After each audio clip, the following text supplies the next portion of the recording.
Looks like I've got lots of assignments here.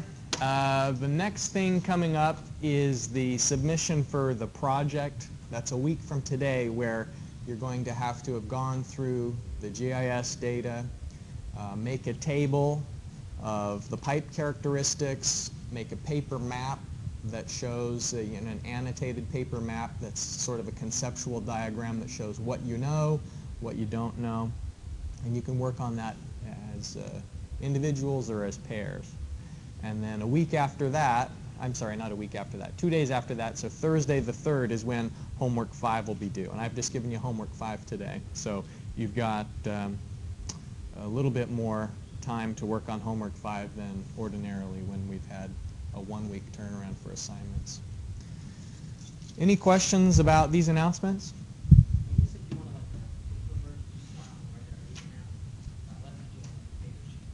Either 8.5 by 11 or 11 by 17. 11 by 17 is probably more realistic, considering that you're going to be doing the annotation by hand.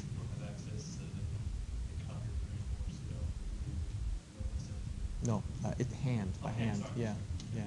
So you can go buy 11 by 17 paper or steal it out of the bottom tray there. I don't think you need a PIN code to push the button and take a piece of paper out. But basically, I prefer that you do it by hand rather than by computer at this point, just because I want you to sort of personally connect with the data and what's there and what's not there before we start getting theoretical with it in StormCAD.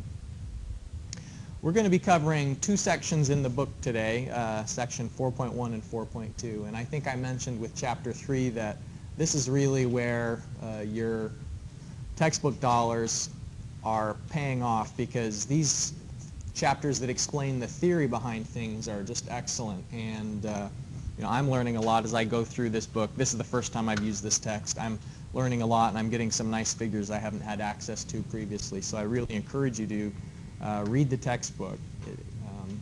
It'll help you out a lot in learning the information and retaining it. What we're going to be talking about today is precipitation, and specifically just the fundamentals of meteorology and what causes precipitation, and then how precipitation is measured at points and turned into aerial averages.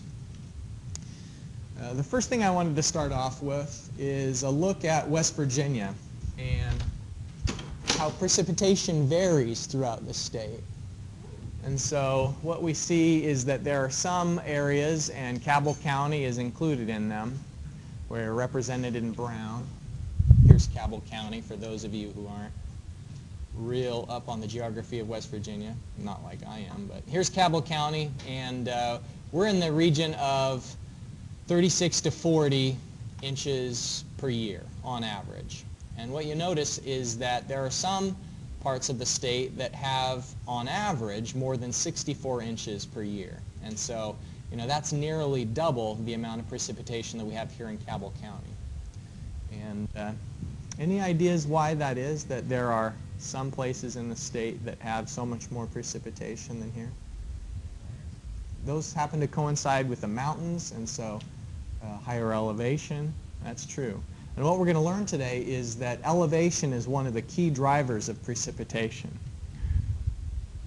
The other thing to keep in mind is that here in West Virginia, we were looking in a previous lecture at the typical wind patterns, and in the northern part of the hemisphere, in North America, the wind typically goes from west to east. Those are the trade winds.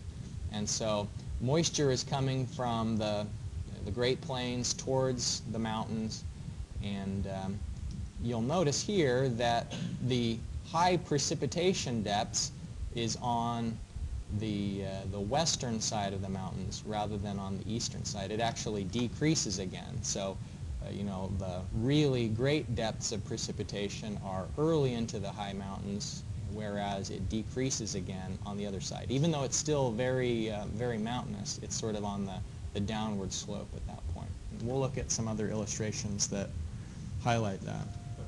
Yeah. You said the mountains, get the altitude higher, get the amount of rain. Yeah. The deserts are so dry. Deserts are so low, Like which deserts? I think there's different reasons for dry conditions in different places, and we'll talk about the 3 criteria that can cause precipitation today, and then maybe after looking at those 3 forces that cause precipitation, that'll help us to explain what's going on with the deserts. So remind me to come back to it if I don't remember. There are necessary stages of precipitation, and one of the necessary stages of precipitation is that warm air that is somewhat moist but doesn't have 100% humidity must be cooled. And as the air cools, the solubility of moisture decreases, and so therefore the relative humidity goes up. And that's a really complicated thing that I've just said, and so let's step through it a little bit more. Air that's at 20 degrees Celsius, for example, just normal air temperature on an ordinary day, the typical humidity in Huntington maybe is in the range of between 40 and 60%. That's what we're sort of accustomed to. So if you get some of that 20 degrees Celsius air and it's 50% humidity, and then suddenly the air cools, what happens is that the humidity goes up even though there isn't any more moisture in the air than there was before. You know, humidity, we sometimes just call it humidity, but really what it is, it's relative humidity. And it's a percentage, and it's an expression of how much air could be, how much moisture could be dissolved in the air for that given temperature. And so if you have 50% humidity at 20 degrees Celsius, and then the air cools, even if there isn't any more evaporation and there isn't any more,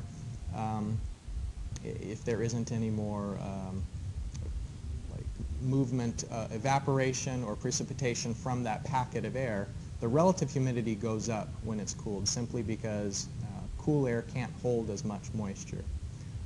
And so the first thing that's necessary is air has to be cooled until you get to the dew point. And the dew point is when the relative humidity equals 100%.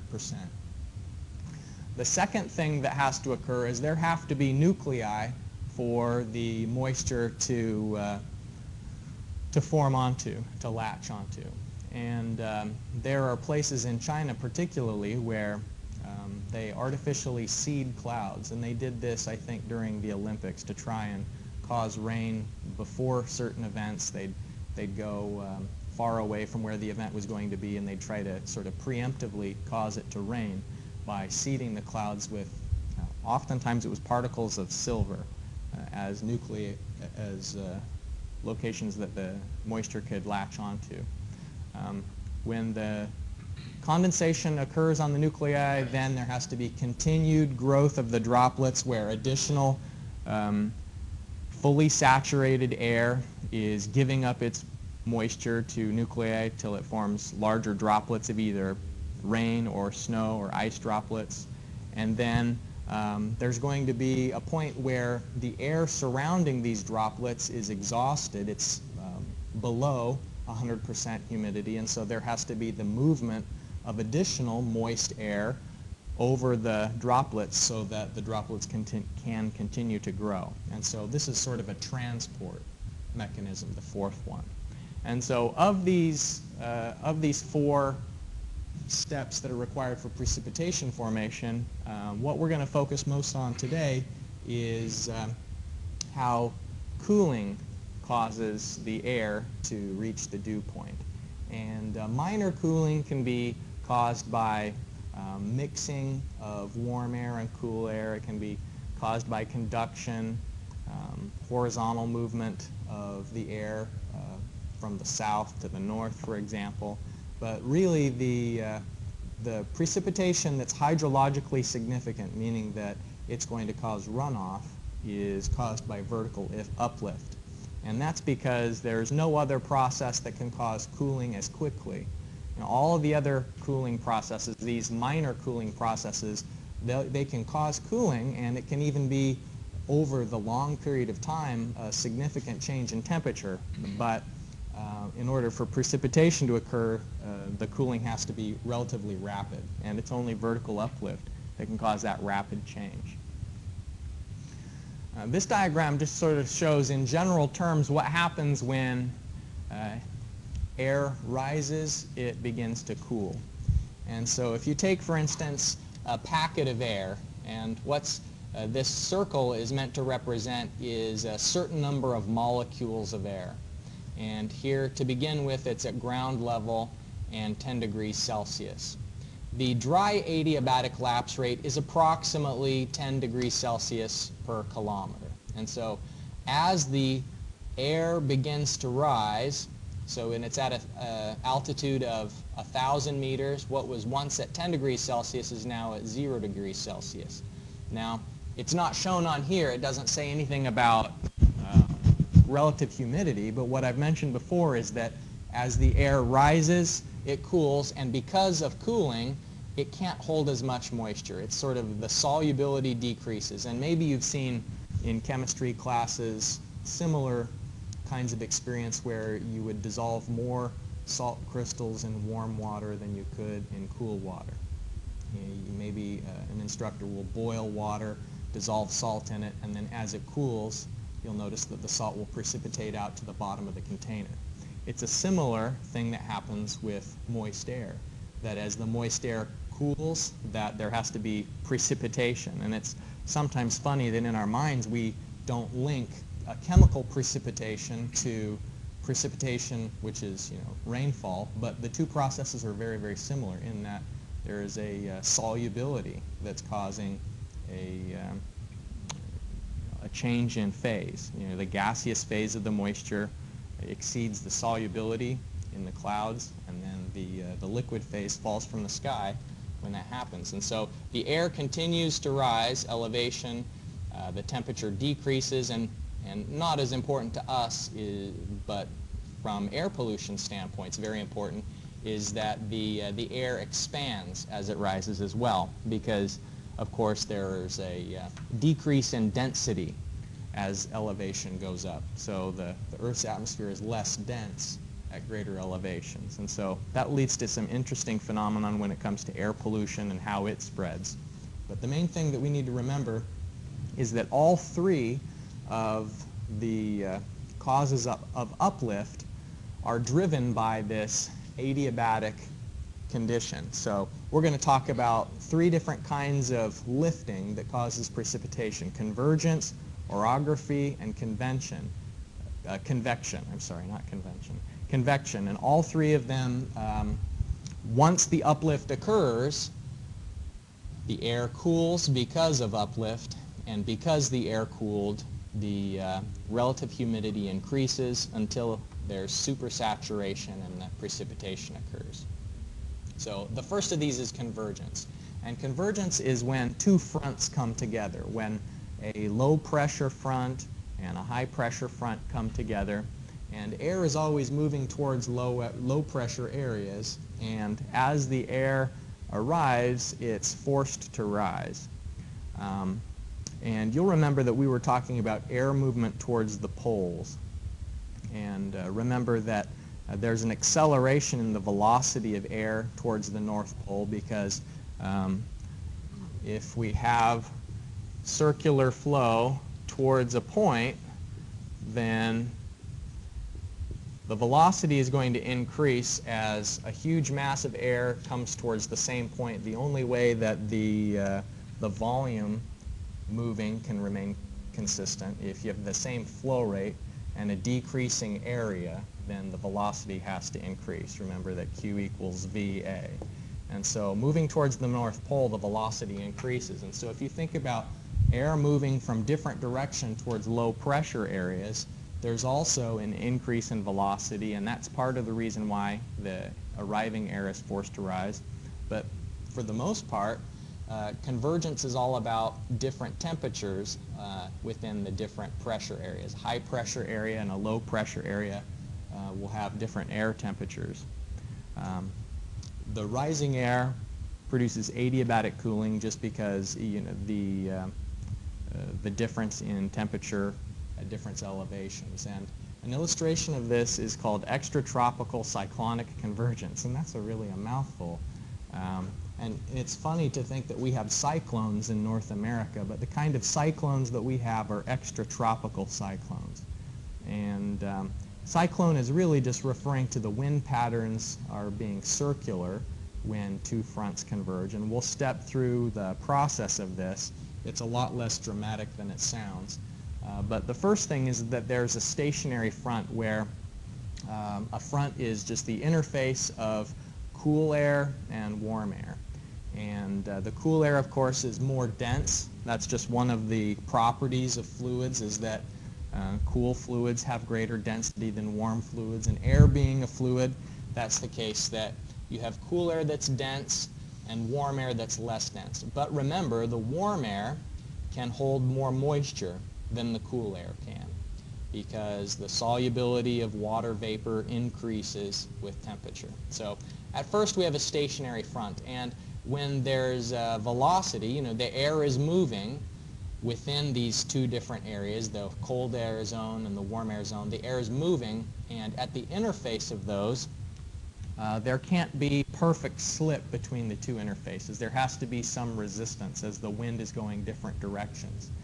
And this, the frictional resistance of two air fronts going in opposite directions cause eddies that cause a little bit of a wave formation. There's a dip. The warm air front will begin to intrude into the cold air front. In the intermediate stage, what's happened is that this is to the point to where there's a circular pattern that the cyclone, as they call it, begins to form, and the warm sector is beginning to intrude on the cold air. And so you have the movement of warm air on top of cold air, and there's a cross-sectional view in a minute that will show us why that causes rainfall, what it is about the collision of warm air and cold air that causes precipitation. But as you might guess, you've got warm air intruding on cold air. This warm air has relatively more moisture in it, and as it begins to cool, the warm air, remember, is less dense, and the cold air is more dense. And so this less dense warm air is going to rise, and then as it rises, it's going to cool, and as it cools, it will begin to precipitate. So here it's the cyclone is fully formed, and this dashed line, let's jump right to that. There's a diagram that shows here, it's a cross-section with this dashed line, and it has the warm air is here, and it's beginning to intrude on the cool air. And so the warm air is rising as it intrudes on top of the cold air because it's less dense. The cold air stays put, so to speak, and the cold air doesn't rise because it's already more dense, and so it's at the lower elevation. And so this warm air that's very moist rises, and because of the adiabatic conditions, and adiabatic just means air cools as it rises, the adiabatic effect causes it to cool as it rises, and then moisture precipitates out. Now here in the second diagram, it's sort of showing the front as it's beginning to finish. We're not, the dashed line isn't going through the warm front any longer. It's just sort of the remnants of all of the cold air front here. And there is a disconnect, though, where the temperature is warmer here than it is on the cold front area, but it's still mostly within the cold front. But there's still an uplift effect where you can see that the cold air is coming in, but it's not as cold as the air here, and so it's beginning to rise, and the precipitation occurs because of the reduction in relative humidity. So on a quiz or in an exam, if I ask you to describe what's happening during an extratropical cyclonic convergence, you basically need to be talking about how the air that is warm is full of moisture, and it's forced to rise as it intrudes. That front begins to intrude on cool air. It's forced to rise, and that warm air, as it rises, cools, and the relative humidity increases until it reaches the dew point temperature, and the dew point is sort of, you can think of the limit of saturation. It's the point at which the relative humidity is 100%, and the air can't remain dissolved as a gas any longer, and it has to begin to precipitate out onto nucleus. and onto a nucleus, and then nuclei combine, additional moisture forms, droplets fall down to the ground. Yeah. Is the reason that cooler air can't hold as much moisture causes precipitation? Because it's what? Because the cool air is denser? Is that the reason? No, I think that it has to do more with the vapor pressure of water as a function of temperature, and that the vapor pressure is so much greater at higher temperatures. And remember, in fluid mechanics, when we were talking about boiling water, we said that water will boil when the temperature is 100 degrees, and the vapor pressure at 100 degrees Celsius is 760 millimeters of mercury, but there's a diagram that shows with increasing temperature, the vapor pressure of water, so the vapor pressure is 760 millimeters of mercury at 100 degrees Celsius, but there's a very sharp curve there. And so what we're seeing is at the ground level, 20 degrees Celsius, the vapor pressure is relatively high, which is correlated to the solubility of water. It wants to be in the gaseous phase. But then when the temperature cools, the vapor pressure decreases. It tends more towards the liquid phase than the vapor phase. So I think it's not so much directly related to the density as just to water itself.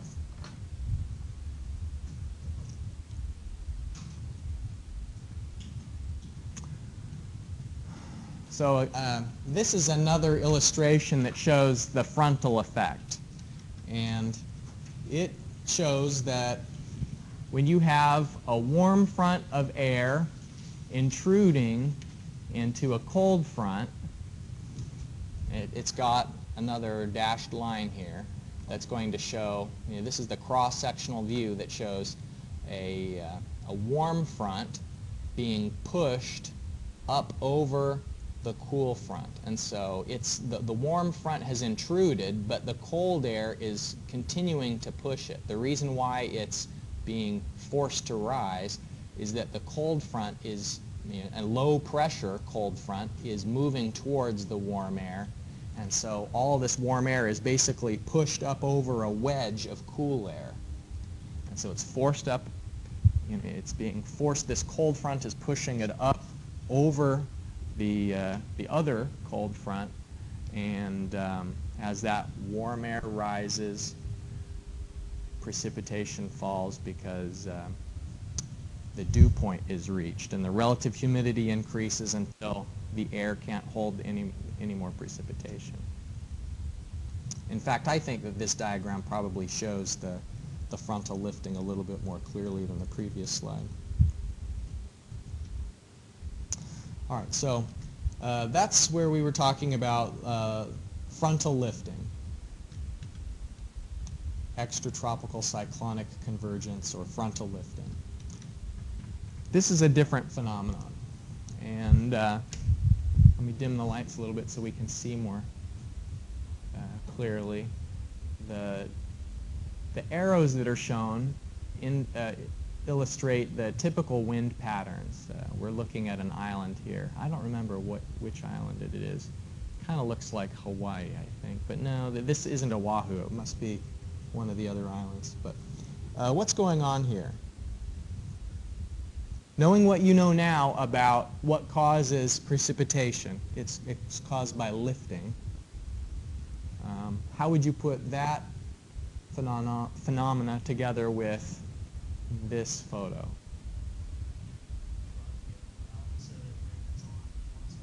All right, yeah, exactly. The air is rising, and in this case, what's causing the rising isn't the collision of two fronts, but what's causing this is something far more fundamental. It's just that the air has run into a barrier. The barrier isn't a wedge of cool air like it was with frontal lifting, but here the barrier is a mountain. And so the air, or the warm, moist air, it's warm because it was at ground level, or sea level, I suppose. Sea level, and it's moist because it's been over the water surface, and so it's perhaps fully saturated with moisture. And then as that air rises, the adiabatic cooling occurs. Adiabatic cooling is just the cooling that happens because of a change of elevation. It's not cooling because the mountains themselves are cold. It's just cooling because, remember, this diagram showed that air expands as it rises. Well, that's really what's causing the cooling, is the fact that the air was expanding. Has anybody ever sprayed something out of a can and the can got cold in your hands as you were spraying? Well, that was because of a phase change or an expansion of a gas. As gases expand, they cool.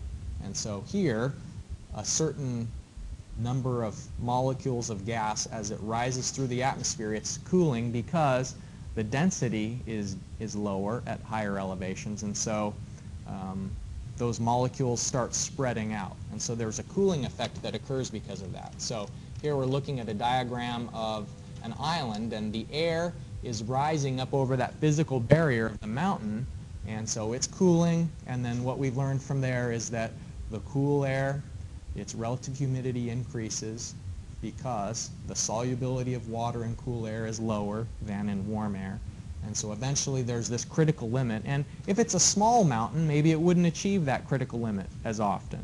But a mountain like this, which is relatively tall, you can see that the precipitation is falling on the windward side, but the leeward side is actually almost like a desert, where the precipitation has sort of all been used up on the windward side. And actually, the air starts to go back down again. And so it's sort of a twofold effect to explain why it's so dry on the leeward side. It's dry, number one, because the moisture has already been used up on the windward side. But just as importantly, the air, instead of rising, is now falling again. And so the solubility of moisture in the air is increasing. And so there's even less probability that's going to rain here because the air has already started to warm up again as it comes down the leeward side of the mountain.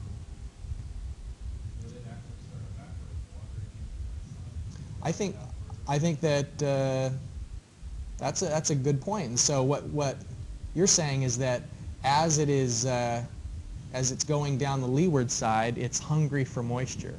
Yeah, that the relative humidity is lower than much of the surrounding area, and that's probably true. Yeah. And so that might explain, back to the question of deserts, why are deserts dry? It may be that there is a mountain range prior to the desert such that the moisture was all used up, and then the desert is on the leeward side of a mountain range, and the precipitation doesn't occur because the relative humidity is relatively low, abnormally low. This diagram shows what we call uplift due to the orographic effect, or orography. Orography just means that there is some sort of a physical barrier that's causing the lifting of the air.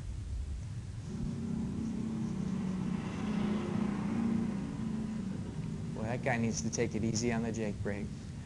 Remember that on the frontal lifting, what we had was like a physical wedge of cool air.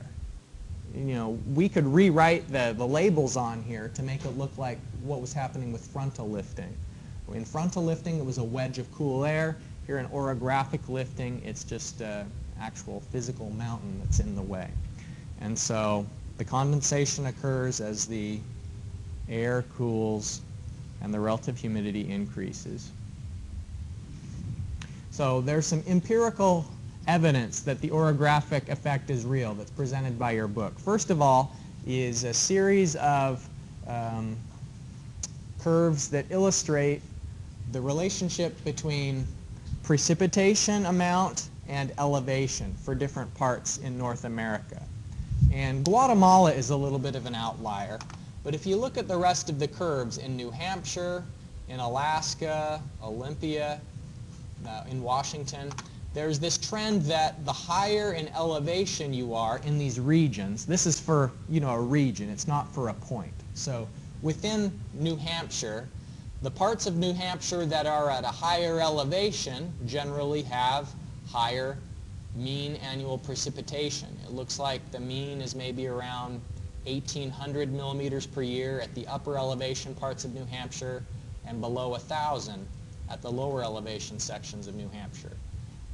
Now, there seems to be a limit to that trend in Guatemala, where there are some very high elevation areas that have relatively lower precipitation, but that might be more of a geographic effect, where it may be that these really high elevation mountains in Guatemala are further away from the coast where the precipitation's already been exhausted. But the general trend seems to be indisputable, that greater elevation leads to greater precipitation. And the same thing is observed at the Sleepers River watershed in Vermont. This figure's from the book, and what it shows is that places that have more than, for example, if you look on an hourly basis, the number of hours that have more than 0.01 inches of precipitation, it's generally going to be at higher elevations that have the greater number of days, mean annual number of hours and days with precipitation. So how many hours are there that have precipitation greater than 0.1 inches? Well, most of those that have the greater number of hours with a lot of precipitation are at higher elevation. And so not only does it rain more, but what this second figure is showing is it rains more often at greater elevation areas. And so they're getting larger rainstorms and more frequent rainstorms at greater elevations. And so just to interpret this figure, what it's showing is how many days are there where the precipitation was greater than 1/10 of an inch. And what it's showing is that about days with precipitation, only at the low elevation, maybe 45 days a year would have more than 1/10 of an inch of rain. But at the elevation of 2,000 feet, it would be more like 55 days per year that have precipitation greater than 0.1 inches. So that's because of the orographic effect, simply that it rains more frequently and greater amounts at the higher elevations.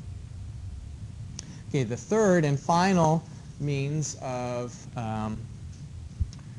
cooling of air is convective lifting. And remember, hydrologically appreciable precipitation occurs from lifting because that's the only thing that can cool air fast enough. If you cool the air slowly, then there's sort of a gradual and gentle diffusion of the moisture rather than a sudden excess saturation leading to precipitation. And so convective lifting is the process by which the surface becomes heated through solar radiation through the day, and the hot surface, the air at ground level is warm, and so it rises just due to its change in density. It has a decrease in density as the surface is heated, and so it rises, and as it rises it cools because of the adiabatic effect, and as it cools then the relative humidity increases and the excess moisture has to precipitate. So convective lifting is, you can almost see the clouds if you've driven cross country, especially in places like Colorado and Kansas. You can see just enormous convective storms like this, and it's because of the heating of ground level air. And this illustration is showing what happens when there's a temperature increase at the surface. And these curves are representing the adiabatic lapse rate. And the D stands for the dry adiabatic lapse rate, M stands for the moist adiabatic lapse rate, and E is the environmental adiabatic lapse rate, meaning the lapse rate of just the air that's in this region. So as the air begins to warm up and then it rises and cools, there's a point at which the two curves intersect and the air is saturated with moisture and the precipitation will occur. So I encourage you to read up more about adiabatic conditions in the book. There's a pretty good description of that. There are a few other special cases of precipitation due to lifting. One of them is uplift that occurs during a hurricane.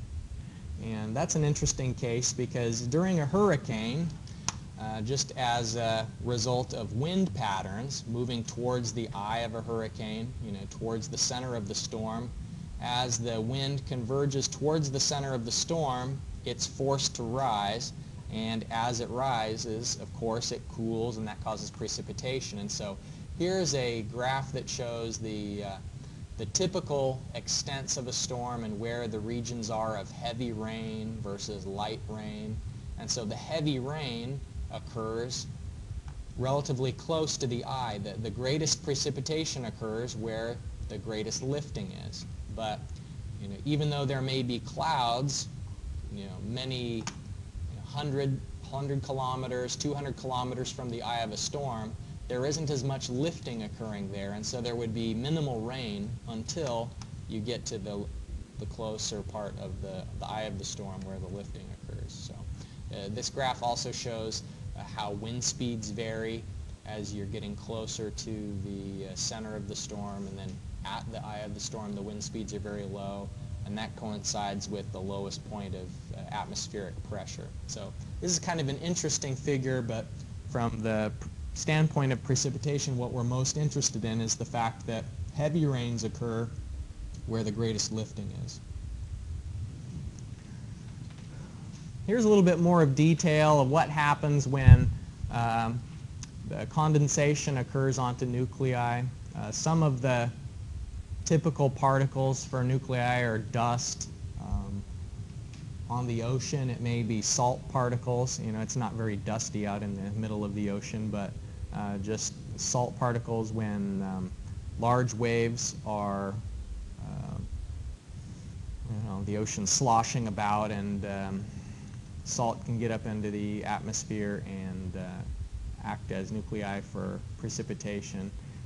The condensation that occurs initially is relatively small particles, but those nuclei can combine together, and additional precipitation will aggregate around the nucleus until the ability of the wind to suspend the particles is less than the weight of the particles themselves, and that's when they start to fall down.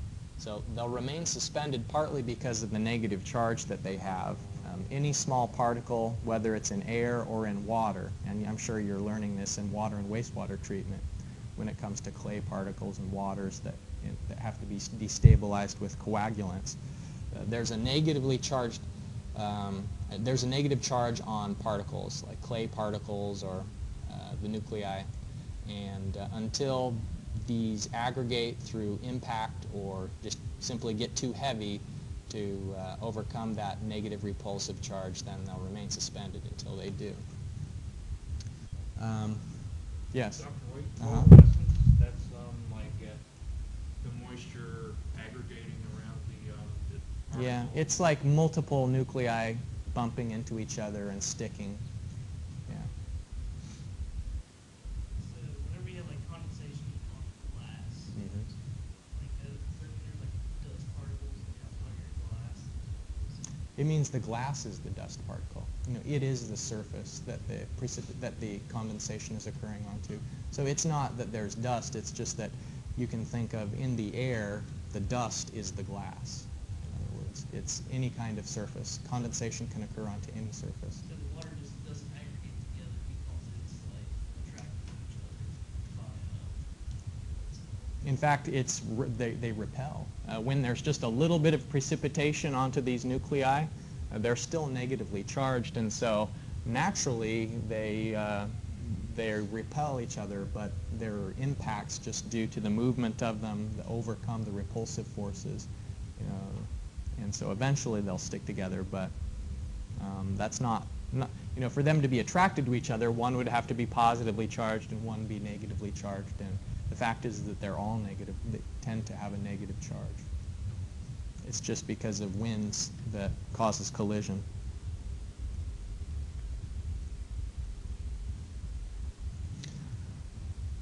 obviously when it's warm, you're going to tend to have more rain than snow. But what I think is interesting about this figure is just how warm it can be at the surface and still see snow. And so it shows that you're going to see 100% probability of there being snow rather than rain up to about ½ degree at the surface. And the reason for that, of course, is that the surface temperature is ½ degree, then you don't have to go up very high for the air temperature to be less than that. And so it's going to be freezing aloft even when it's ½ degree at ground level.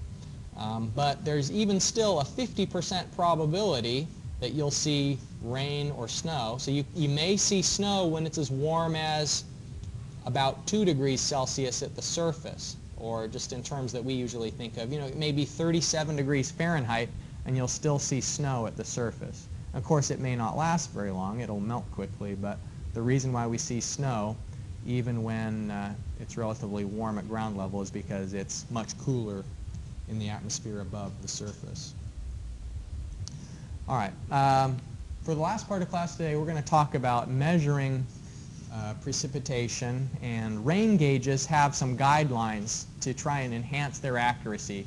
I'm sure you've seen rain gauges before. A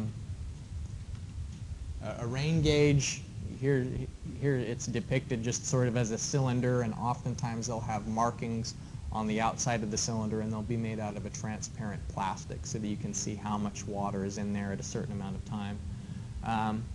In order to avoid effects that have to do with the edges of the orifice, it should be not less than 30 millimeters. Obviously, it should be oriented level to the ground, because if one side's higher than the other, then it could be shielding the opening against different rainfall directions or wind. And one of the critical considerations in rain gauges, and what causes the most error with them, is the fact that the rain doesn't fall in the absence of wind. That wind can cause turbulence over the surface, and so that precipitation that should be falling inside of the gauge may not fall into the gauge because of eddies that set up over above it. And so sometimes the shape of rain gauges is adjusted, and they'll put in sort of a conical shield around the rain gauge to deflect wind that goes over the surface and avoid the formation of eddies like this. But regardless of whether it's shielded or not shielded, there are correction factors that are used, because when you have high winds, 6 meters per second is pretty high winds. In the case of snow, you may only get about 20% of the actual amount of snow inside of a precipitation gauge that actually fell in the area. And so it would underestimate significantly in the case of snow. Other things, rain, it's much less of a problem. You'll capture 85% because rain has greater mass, and it's going to be less affected by these relatively small wind turbulence zones that can set up over a rain gauge. But it's something that each rain gauge has to be calibrated based on its shape, and a curve like this has to be developed. And when the National Weather Service is reporting the precipitation for a certain area, they're measuring what the gauge says and then correcting for its known inaccuracies based on what the wind speed was at the time of precipitation measuring. So it's kind of interesting to see how drastic the errors can be based on the interference with wind collecting the precipitation data. Another thing that can screw up precipitation measurements is shielding.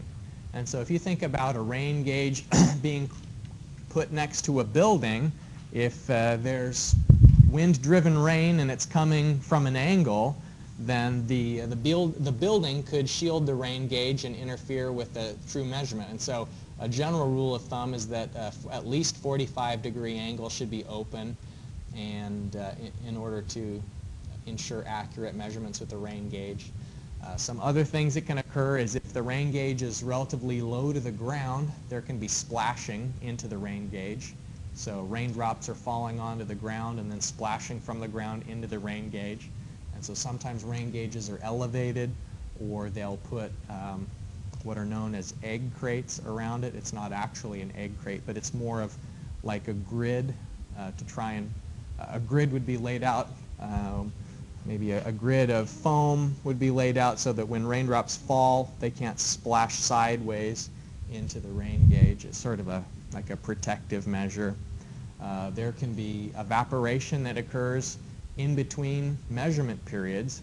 If a rain gauge is only measured once per day and precipitation happens shortly after it's measured from the previous day, then think that water that fell into the gauge is going to be sitting there for perhaps as long as 23 hours before the next measurement is taken if it's a human monitored rain gauge. And so evaporation for small precipitation amounts can be a real concern. And the way around that, of course, is to have a sampling frequency greater than 1 day.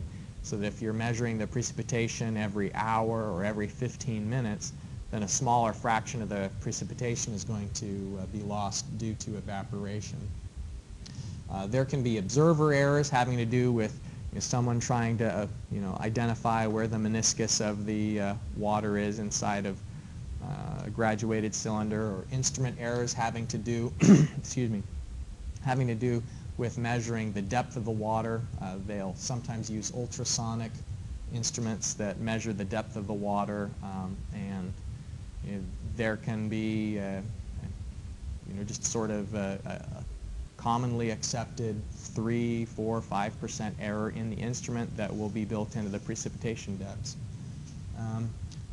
Occult precipitation, that's kind of a funny word, occult precipitation. I mean, you think of it maybe as like the devil, the occult is like witches and warlocks and all that, but really in the context of occult precipitation, what it means is that sometimes fog can arise not from atmospheric conditions, but actually from plants. Remember, evapotranspiration is the process of plants sucking moisture up from the soil and then breathing that moisture into the air. And when conditions are right in certain microclimates, the loss of water by vegetation can cause fog that isn't due to the atmospheric conditions, and it's not actually precipitation. It's just the evaporation of water that then stays around in the local area. And so that can get into a rain gauge, that occult precipitation, which is really mostly just an icy fog or a wet fog that's localized, can interfere with the measurements. And then low intensity precipitation, sometimes when you watch the weather, they'll just say that there was a trace of precipitation. Well, everything can be expressed numerically, so why is it that they sometimes just say a trace? Why don't they say 0.01 inches of rain or whatever it is? Well, there's a limit to the sensitivity of the instruments. If we're reporting rainfall to the nearest tenth of an inch, then anything less than that, we may be able to observe that there was precipitation, but may not know how much of it was. So that's another thing that can lead to errors within reporting precipitation. All right, what we're going to do today for the remaining part of our time is apply something known as the Thiessen method. And I was going to give you a homework problem on the Thiessen method, but then I thought we could just as easily take care of it as an in-class exercise. And the Thiessen method is a way of coming up with an area-weighted average for a watershed. And so the handout I've just given you, you can see that there's a watershed defined by the thick black line. And in and around the watershed are 7 rain gauges. And the table at the bottom of the page says what the precipitation depth is for each of those gauges. Now, some of them are outside the watershed, some of them are inside the watershed. But the first thing I'd like you to do is just calculate what is the average precipitation depth if you only consider the gauges that are inside the watershed. So what's the average of 2, 4, and 5? Those gauges, not those numbers themselves. But what's the average precipitation depth if you average gauge 2, gauge 4, and gauge 5?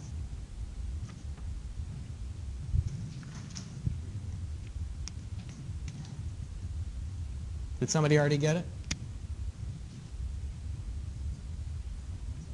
2.7?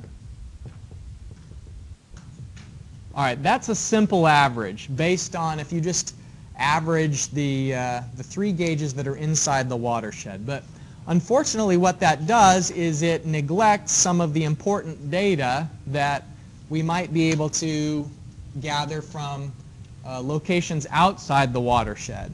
So what the Thiessen method does is tries to, number one, make use of rain gauges that are outside of the watershed, and number two, it also tries to figure out how much area should be weighted. So what you'll notice is that gauge 2 and gauge 4 were relatively close together, whereas gauge 5 was sort of out by itself. And so that might argue to weighting gauge 5 more heavily than gauge 2. Can I borrow your pencil just for a second? Thanks. So the heart of the Thiessen method, I'm just going to illustrate with a couple of gauges and then let you sort of head in your own direction with this. What you do is you find the halfway point between 2 gauges. So gauge 1 and gauge 2. I'd say that the halfway point is about here. And I'd try and draw a line that is normal to the line between those two. So I can draw this line. Okay, so that's between 1 and 2. I could say here's the gauge 2 and 4. The halfway point between it is about there. And I can draw a line normal to that. And going through and trying to find any of the halfway points and drawing a line normal to it, and what you'll see eventually is that you come up with contributing areas. And so I'm going to assign all of the area inside of the watershed to gauge 2, and so I'd count how many squares are there. This is the region that's assigned to gauge 2. This little region is assigned to gauge 1. And so I can come up with a more realistic areal weighted average by taking into account you assign parts of the watershed to which gauge they're closest to.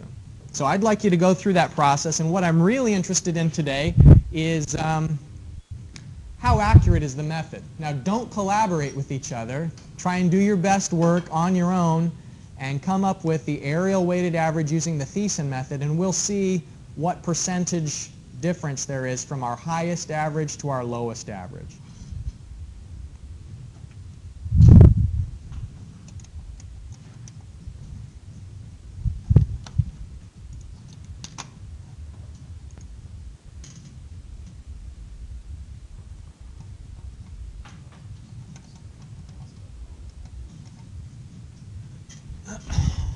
All right, so this is what my area divisions looked like. Hopefully yours look similar. I think I did mine right. Basically what you would want to avoid is missing any division between lines. Like I could have put in a division between 1 and 4, but there really wouldn't be any point because there isn't anything that needs to be separated between the two of them. And then not extending the line beyond, into the next boundary because it just becomes confusing then. I counted up the number of squares in each area. I guess the first indication that there may be differences, I think some of you are still working, so I want this to be independent. I'd like to see what you think the area within the watershed is. And of course, some of these will be partially counted, so you'll have one that's a little bit outside the area, one that's a little bit inside the area, and you try and split the difference the best you can.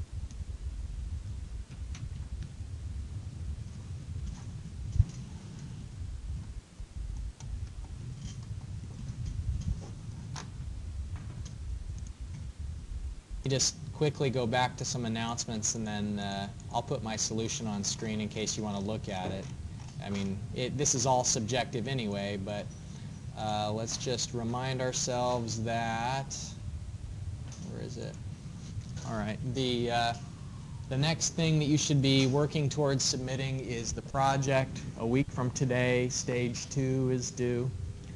And then the homework assignment, yeah, you can get started on that if you'd like to jump ahead. We'll focus more on Thursday for things that are covered in that homework assignment, so it'll be due the 3rd of October. All right, I'll see you on Thursday.